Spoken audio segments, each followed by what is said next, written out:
It is a great honor and a privilege to introduce Bento Diaz. We're here in Bangkok, in Thailand.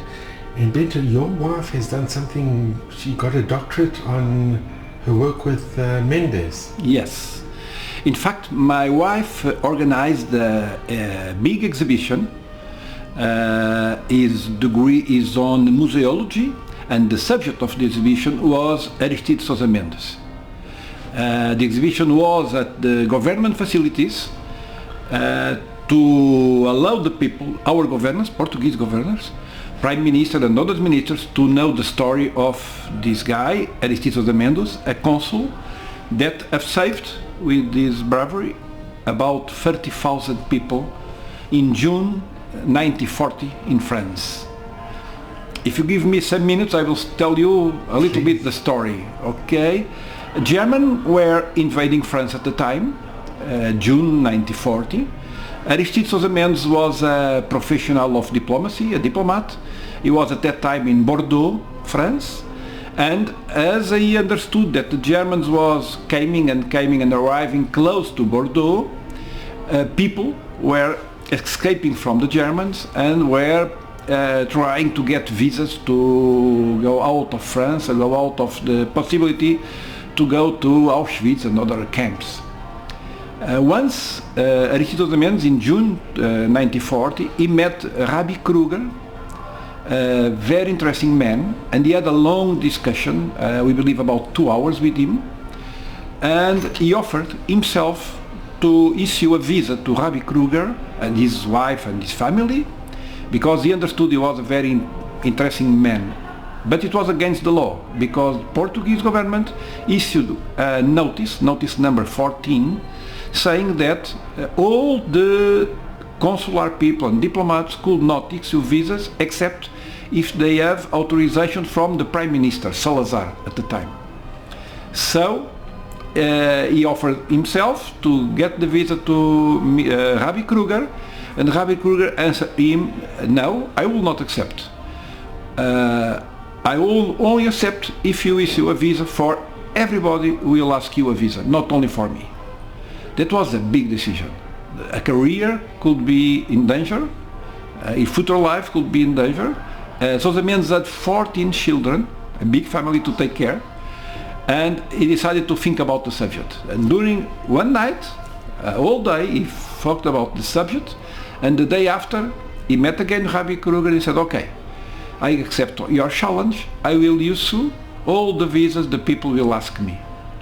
Not only Jews, people think that maybe from the 30,000, 10,000, a little bit more, were Jewish. Others were gypsies, communists, or whatever. All the situations that the Germans were pursuing. And so he started to issue visas, and during 1 week, a little bit more, 1 week in Bordeaux and then a few days in Hendaye, because he escaped from the German from Bordeaux to the Hendaye in the border to Spain. And during this period, he issued 30,000 visas. If you understand that to issue a visa, you need to make the registration with the name of the people, not all the family.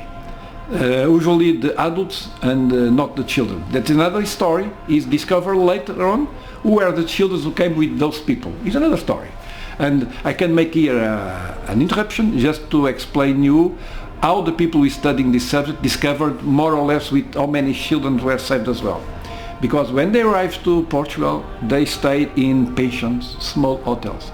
And there, at the pensions and hotels, the registration of the children were mandatory.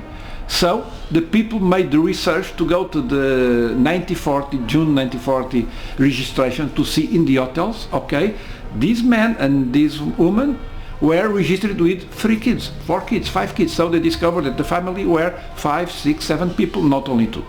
Because in fact the registration of the visa were only the adults. So he started making the visas, and the work was so big that he made a kind of factory. He took the tables to the ground floor. The consulate, I visited it, the consulate is a building, very nice building in front of the river. It's a second floor But with the stairs, with all the confusion, he started to put the tables on the ground floor, and he, his wife, and some of the kids, maybe employees of the consulate, they were making subsequent tasks. So one take the registration on the book, the other take the names of the people in the document of the visa, and finally Mendes, Sousa Mendes, signed the visa. And this process was so big that now when we look at the visas, and we know maybe 100 visas document that survived, passports, and when you look at the signature of Aristides Sousa Mendes, the first days it was Aristides de Sousa Mendes, 4 words. After the second, third day start to be only Aristides Mendes, fifth day more or less only A Mendes, and the last day it was only Mendes. I have now a very close friend of a woman, Cookie Fisher, who in fact is Dutch origin.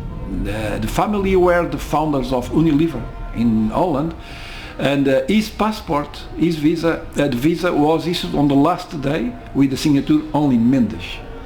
This passport is now presented on the library of the Cascais Synagogue near Lisbon. It's a very, very interesting document.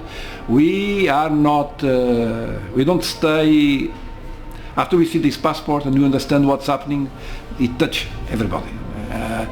So the story was that there is then a lot of stories after the issue of the visas, because for instance a group of Jews from Luxembourg, they took the train, they crossed Spain, and it was the only one who was not accepted even with visas to go in Portugal, and they were obliged to come back to France.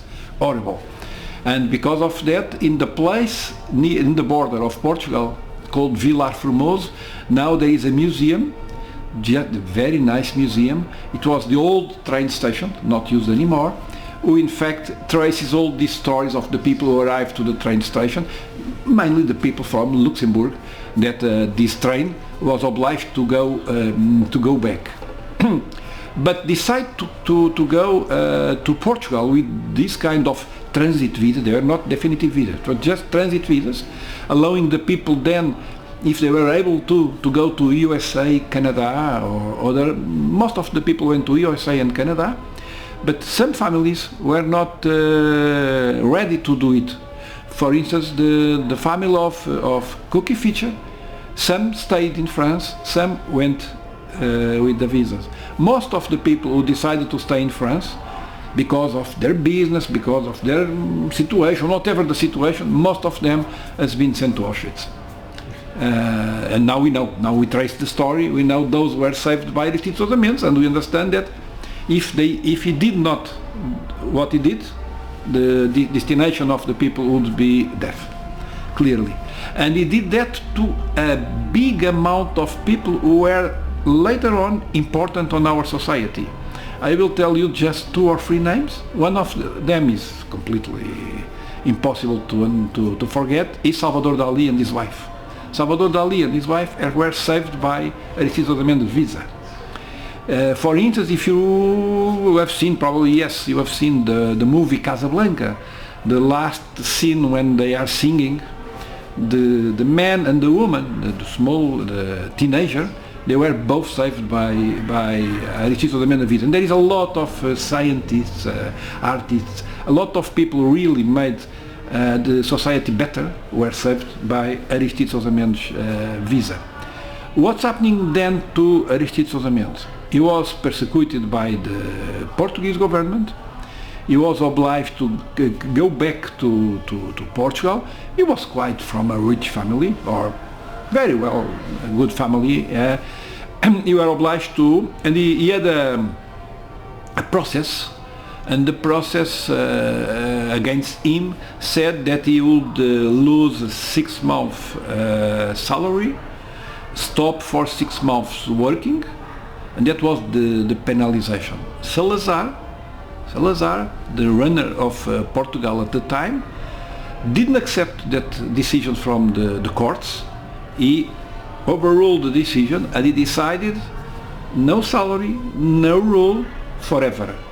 Not even him, but also his brother and all the family, all the relatives were forbidden to work in Portugal forever. The kids were forbidden to study. A complete persecution.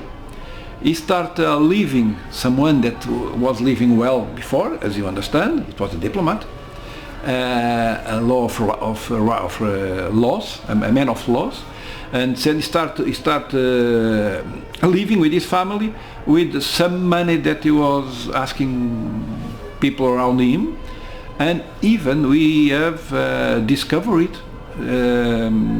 small labels from the we call it the soup of the poor, a free soup that was offered to poor, and Aristides finished his day eating at the soup of the poor. Wow. But even on this period, he has been asked for persons if he would do it again, if he would know what's happening to his family, and he said definitely yes. I decided to, he said, let me try to translate, I decided to do the well to God against the bad of the people, something like that, the translation. And in Portuguese, how would you say? Eu decidi seguir a consciência de Deus e não as ordens dos homens. So I was ordered to do something that I didn't agree, so I preferred to follow the God's inspiration. In fact, the Kruger conversation should have been a very, very inspired conversation. The impact in his family is so huge that I know personally, now he's a friend after these 3 years working on this subject. I'm a good friend of his grandson Antonio, and his grandson Antonio, so 2 generations after, it was at school at 10 years old. At 10 years old is when you finish your primary school in Portugal and you start your lycée, your normal school. And the teacher asked him and said, you cannot go to the normal school. But teacher, why? I can read, I can make calculations, the 2 big subjects at that time. And he said, yes, you are very good reading, you are very good making calculation. I receive an order. Which kind of order? I don't know. I received an order to could not go ahead with your studies. And the following year, he did again the 4th class, the last with 10 years old. And the following year again, teacher said, I receive again the order, you cannot go and continue studying. And then a few years or 1 or 2 years later, I don't know exactly, he immigrated to Canada and he make his doctorate and everything in Canada because he's normal people, but it was obliged not to study in Portugal. That 2 generations later, that made me quite a confusion. What about why? Salazar was a Catholic, a very, very Catholic leader, and in fact Aristides was also Catholic. Even in front of his manor, a very nice house was been completely destroyed, now has been rebuilt by Sousa Mendes Foundation. It will be inaugurated in July next year, July 19, I think, in anniversary of Aristides. But as a Catholic, it's even more difficult to understand why Salazar did that order to Aristides with following what he thought was the right thing.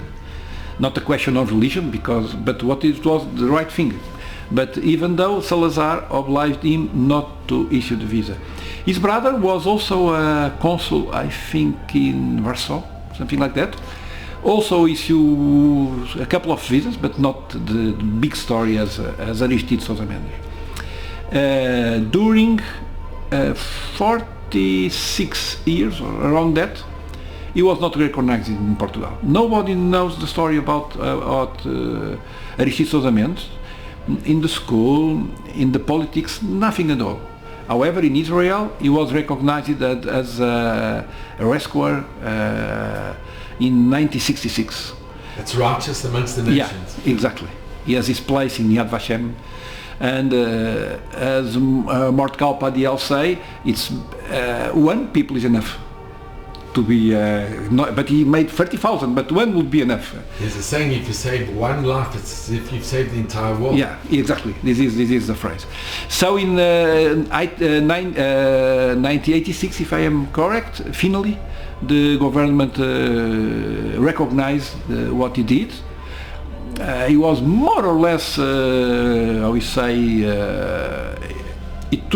he was already dead, but the family took the decision that what he did was not wrong. But even though nowadays we met the Minister of Foreign Affairs, in fact the area of a diplomat, and even today the diplomats have a certain way of thinking about what he did, because a little bit like the soldiers, when you receive an order you have to do what the order is, even if you don't agree. Diplomats are a little bit the same, but Aristides decided something else. Decided that it was too big not to follow. And during these last 3 years, because of my wife's work, I had the possibility to meet more than 10 families. Look, because of what he did, there are now 300,000 people living. The calculations have been made. There are people who are studying heavily this subject. Even in USA, there are 3 organizations. One in USA, another in Portugal, with the family, the grandsons, and another in Bordeaux, in France. So there are 3 organizations who put their efforts together to discover the passports, the people, and so on. And because of the Foreign Affairs Ministry in Portugal, they have a few pages, not all, a few pages from the book of Bordeaux. They could notice a few names, call the people, and guess all the people who has been called didn't know the story. All. I don't think there is an exception. So it's something very difficult to understand why those people who have been saved by Aristides never told the story, not even a small part of it, to their children. My good friend Cookie Fisher, she only discovered what's happening when she opened a box with the souvenirs from his mother, and when he opened the box, he saw the passport and he saw a diary. And the diary explained things, fantastic diary, in 2 languages, German and French, it's a kind of a book. But she understood that 50 people were in a very small fishing boat with a capacity of 5 or 6 people during the traject from Hendaye to Figueira da Foz in Portugal, in part of it in the ocean, just to have an idea. That was 1 toilet for 50 people during that trip. That's one of the reasons that part of the family didn't want to make the trip, because they thought the trip was too risky, and it was a bad decision.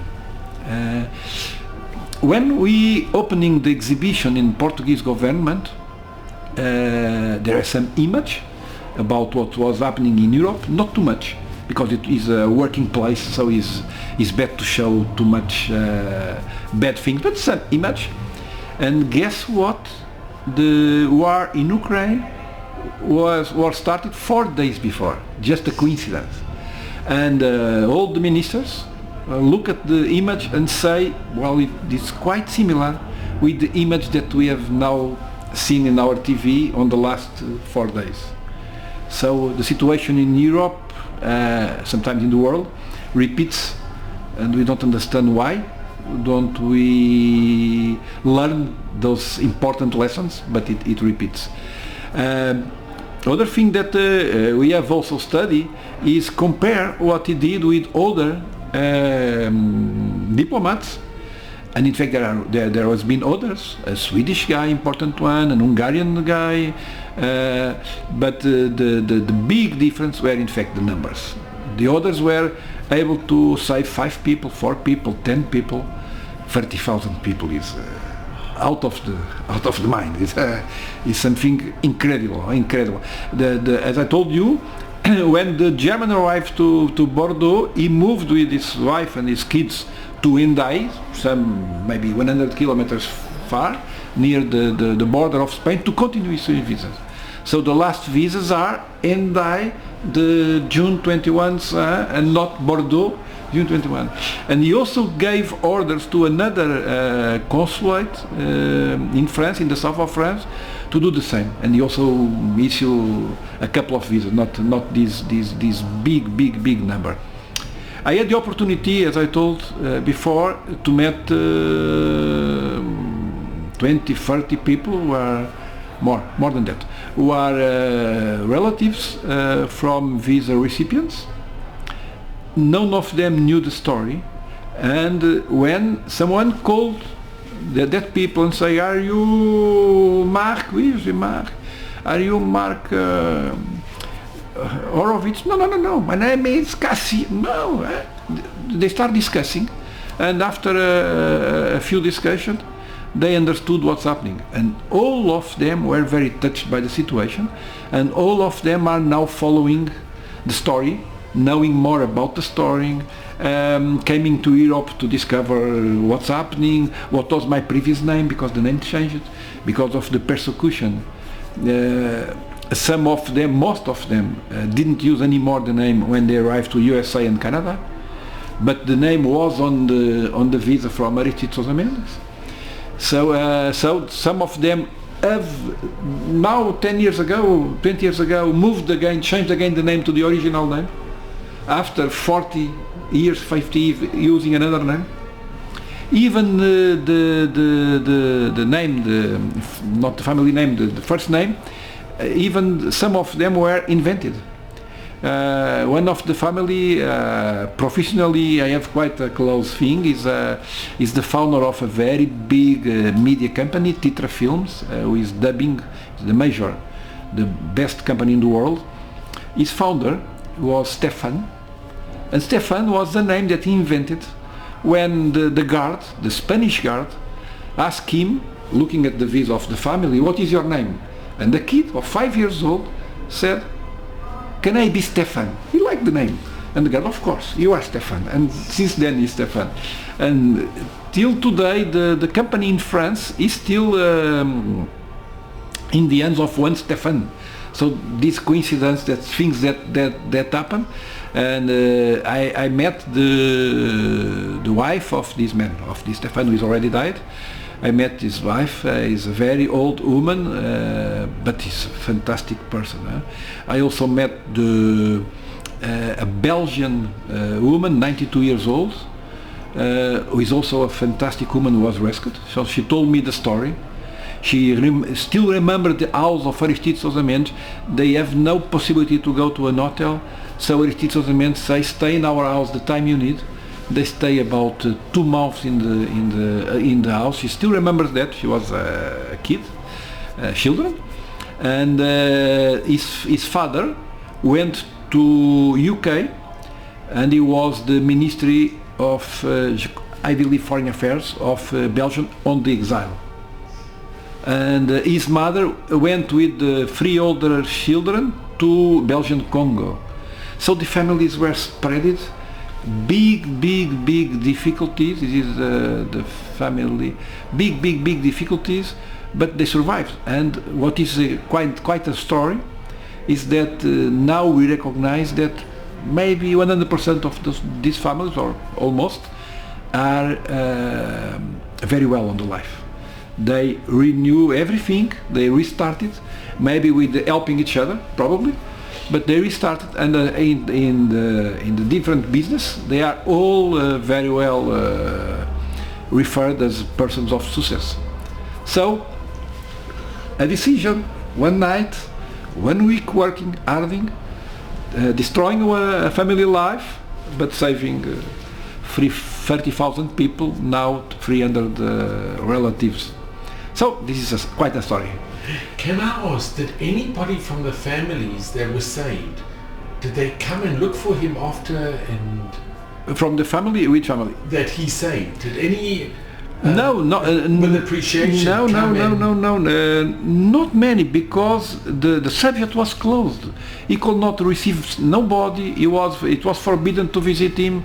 Just he asked for it, money to Rothschild. Was also on the process. Rothschild, is a big banker. He asked him to help because he was in a very, very big situation, a very difficult situation. As he sent a letter to Rothschild through other diplomats that he knew. Rothschild received the letter. At the time, Rothschild sent him 150,000 escudos. At the time, was quite a good amount of money. Should allow him to live 4 or 5 years. The letter with the money was censored, captured by the government, and never received the money. Look, the degree of persecution. And so today is he very well recognized? Very well recognized. Today there is he is now at the Pantheon. Pantheon is the national monument where are the more important Portuguese. Since 2 years ago, recently, is at the Pantheon. It was a very, very nice ceremony. And there is squares with his name, even in Jerusalem, in Tel Aviv, Bordeaux, San Francisco. He has been also diplomat in San Francisco. There is a big community in San Francisco that remembers him already as a very good person before Bordeaux. So today he's completely recognized as very, very nice people. What he did was fantastic.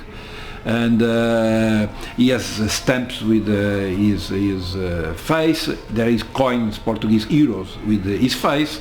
Now today he is recognized. But even this big recognition is about in the last 5 years. So he was accepted in '86, but the process was quite slow.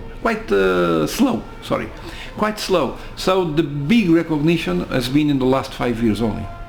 So it's difficult to understand why, because afterwards everyone would accept that he did a good thing, but it's not easy to accept by a lot of people.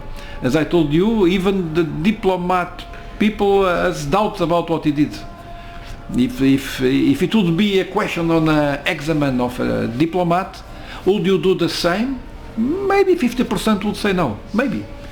Because they still have doubts that he should or not follow the rule, the 14 rule, that not issue the visa. It's very, very strange. But in fact, the other diplomats, with very small acceptance, they didn't. That's the reason we remember the Swedish guy, the Hungarian guy, another Portuguese guy in Marseille, who also issued a couple of visas, and Aristides, of course. And how did your family get involved? How did your wife get involved? Well, my wife is working at the University of Fine Arts. She had a career of engineering with IBM during 30 years. Then, after 30 years, she decided that she would like to be an artist. And okay, I give my support. Let's do that. And then she started doing his degrees, several degrees at the university. And the university liked so much his work that asked him to do this exhibition. And the subject was that, just like that. And so the university asked him to be curator I think is the name, of this exhibition. She started, of course we knew the story of Sousa Mendes, knew the big story, not the details. She started sending mails to United States, Bordeaux and so on, receiving answers, and then the things started to appear. And the story is very motivating. Once you are deeply in this story, you don't go out easily, because it's a fantastic story. And how long has she worked on the project? During last 3 years. And it's a very hard work, very, very hard work. During the last 3 years, let's say that till the inauguration of the museum, I think she'll be working on this project, and later on we don't know, but we still have the museum to help doing the things, and we are also helping the survivors of the family, because they are very interesting people, and they are not yet with the position of the society they should have. So they are still working with three grandsons of Aristides Sousa Mendes, meeting them regularly, inviting them to events and discussing the subject in public. They go to schools very often. Now they have a school with the name of Aristides Sousa Mendes. There is interchange with European students who came to that school to know the story. And diplomats, Luxembourg ambassador, Polish ambassador, a visit to see the story. People who is really touched by what he did, because in fact he saved a lot of Polish originary people, or Luxembourg originary people, of course, and other origins. The origin was not important for him. He didn't care if it was from Dutch, from Holland, from Poland. Didn't care. He didn't ask questions about that. He was someone that wanted to escape from the German, and that's all. And survivors today, are they helping the family, the descendants? Not really. Huh? It's a pity. It's a pity. Even the amount of money they decided to give to the family to compensate what's happening was nothing. It was very, very short amount of money. The only thing that we must recognize, is that they gave money to buy the house again, the house of the family, and to rebuild the house. That was okay. It's quite a big work which is now being done, and it was the government who decided to help the family rescuing the house, because it was completely destroyed. He had a fire at a certain moment, so the house was very, very beautiful. It was completely destroyed. So the only help that we can say that the government gave was the money to rebuild the house. And they are rebuilding the house more or less as it was before. I would prefer to let maybe one whole or one piece destroyed to understand, but the architect decided not to do like that, because I saw it destroyed and it was impressive. You see the big stairs, you understand it was a fantastic house, and then you look, but everything is destroyed. Only the stairs survived, and some the facade, the outside survived, but the interior not at all. So it was impressive to see the difference, what the house was before and what is today. And now they are trying to buy some objects from the family, like the big or white piano that all the family played music. They are trying to buy some icon items to be in the house to remember the family. And there are fantastic things. For instance, they discovered the fireman bus from the 30s.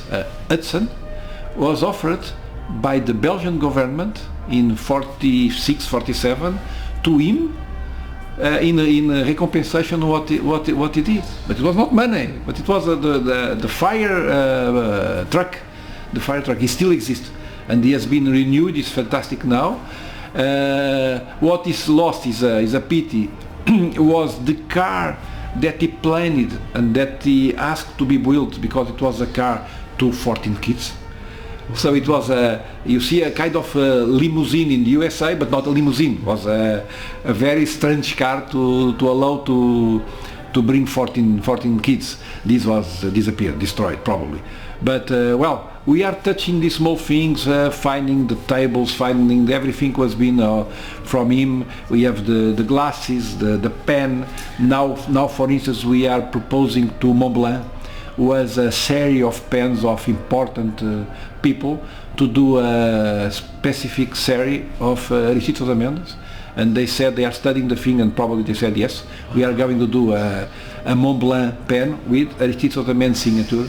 It's quite nice. Of course they are very expensive for collectors, but we understand that is a special edition. But this is the kind of things that the recognition that we need to give to him. And that is more or less my story. When I visited Yad Vashem, we saw the olive tree from him. We took the small part of the tree to give to all the relatives that you know. So this was the story. Then we were present on the square, Aristides Sousa Mendes opening, inauguration, by the mayor of Jerusalem. In fact, the square had already the names some 2 years before, but because of the COVID, they didn't do the ceremony. So the ceremony was made about 1 year ago, or less than that. And well, it's a very touch subject. I hope I could transmit this enthusiasm. I don't know if it is okay or not. It's not okay. It is incredible. Okay. It is. And of course, I thank you very much to give me this opportunity. In a way, someone that touched me and as a Portuguese, I think touch you as a human. You touch everybody, yeah. Well, I must just tell you, I'm so grateful to you. Really, thank you so much. What you and your wife have done, and to bring this to everybody out there, it is incredible. I will. And I'm exceptionally grateful to you. I will send you some materials on that. For instance, Arte TV station, you know, Arte. They made a story about the people that visited Bordeaux and do the trip. And I will send you the movie, the 30 minutes movie about that people. Of course, it's an Arte version. Yeah. But I think it's very nice. Well, it touches all the places, the consulate, the cemetery, the house. I will send you the movie. I will send you some materials. That Arte movie is a professional move. It's a very, very touching. Well, you are exceptionally professional, and I am so grateful. And please God, whoever watches this, you know, may his memory be for eternal blessing. Yes, what he did is something. If only there were more people that you are doing with me what my wife did with all these survivors, and we have films of all of them. It's amazing. We have a lot of films, a lot of minutes of films with people with 90s, 92, 93 years old, with the sons, with 60, 65, but we believe that these memories should be kept. Absolutely. So we have a lot of movies. Every material that you would like to receive, everything that you would like to have, of course we share with you. Right now, I think from my desk I can send you the movie of Arte. You can see it. You will understand what's happened. Well, I'm so grateful to you, and really, and thank you and your wife. Thank you. It's been really such a pleasure, really. And you should just continue, and yes, the message should really go out there. I will share with you.